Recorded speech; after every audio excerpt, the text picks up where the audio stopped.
प्रगति institute में आपका स्वागत है। अब देखिए आज यहाँ पर जो टॉपिक लिया गया है इलेक्ट्रिक का टॉपिक, यानी आरएसी लाइन में जो मशीनें प्रयोग की जाती हैं वहां पर बिजली से उनका क्या संबंध है, यानी इलेक्ट्रिक के विषय में बेसिक जानकारी जो हम लोग अपने कमिटमेंट के हिसाब से पढ़ाते हैं, उसी बेसिक जानकारी में आज हम यहाँ पर स्विच और सॉकेट के बारे में बताने जा रहे हैं। तो यहाँ पर जैसे देखो सॉकेट है। अब जो सॉकेट है आजकल इलेक्ट्रिक बिजली के काम के लिए जो सॉकेट प्रयोग होते हैं, पहले तो जैसे सॉकेट के हम टाइप्स बता देते हैं। सॉकेट 4 प्रकार के होते हैं: 2 pin socket, 3 pin socket, 5 pin socket और 6 पिन सॉकेट। ठीक है।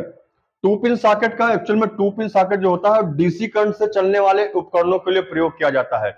डीसी करंट से चलने वाले उपकरण कौन कौन से हो गए? जैसे वीसीआर है, सीडी प्लेयर है, कंप्यूटर है, मोबाइल के चार्जर है। इस तरह से डीसी करंट पे चलने वाले बहुत सारे उपकरण होते हैं जो कि जिनमें ये 2 पिन सॉकेट का प्रयोग किया जाता है। उदाहरण के लिए जैसे यहाँ पे एक देखो पंखा है। ठीक है। अब ये जो पंखा है, ये पंखे की जो मेन सप्लाई है डीसी करंट पे चलता है। तो यहाँ पर देखिए जो इसका प्लग है ये 2 पिन प्लग है, और जो चीजें एसी करंट पे चलती हैं उसका जो ये प्लग होता है ये 3 पिन प्लग होता है। यहाँ पर ये 3 पिन प्लग है और ये 2 पिन प्लग है, क्योंकि ये पंखा जो है डीसी सप्लाई पर चलता है। अब इसे हम प्लग को लगा देते हैं और चला देते हैं। ठीक है। उसी तरह से ये सॉकेट होते हैं: 3 पिन सॉकेट, 5 पिन सॉकेट और 6 पिन का सॉकेट।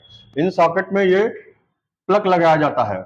और अक्सर लोग पूछते हैं कि सॉकेट का जो ऊपर वाला हिस्सा है ये चौड़ा क्यों होता है, बड़ा क्यों होता है? तो इसके लिए प्लग की ओर देखना पड़ेगा कि जो प्लग होता है, प्लग का भी ऊपरी वाला हिस्सा जो होता है ये लंबा और चौड़ा होता है, और ये जो है सॉकेट के अर्थिंग वाले पॉइंट से कनेक्ट होता है। ठीक है। तो ये जैसे सॉकेट देखो बना है। ठीक है। अब सॉकेट में देखो क्या दिखाया गया है। वायरिंग के नियम के अनुसार दाहिनी तरफ फेस रहता है और बाई तरफ न्यूट्रल रहता है, और ऊपर अर्थिंग का पॉइंट रहता है। अर्थिंग क्या होता है? अर्थिंग ये घर के आसपास बनवानी पड़ती है जो कि अर्थिंग का काम करती है। अब इस पर जैसे हम कोई प्लग लगाकर कोई मशीन को चलाते हैं, तो यदि मशीन में कोई मशीन करंट मार रही है या मशीन में किसी कारण से कोई तार कट गया, चूहे ने तार काट दिया है, और वो जो तार है बॉडी में टच कर रहा है, तो बॉडी में जो तार टच करेगा तो पूरी मशीन में करंट आएगा। जब मशीन में करंट आएगा तो फिर किसी को भी करंट लग सकता है, करंट मार दे, फिर जोखिम है, खतरा है।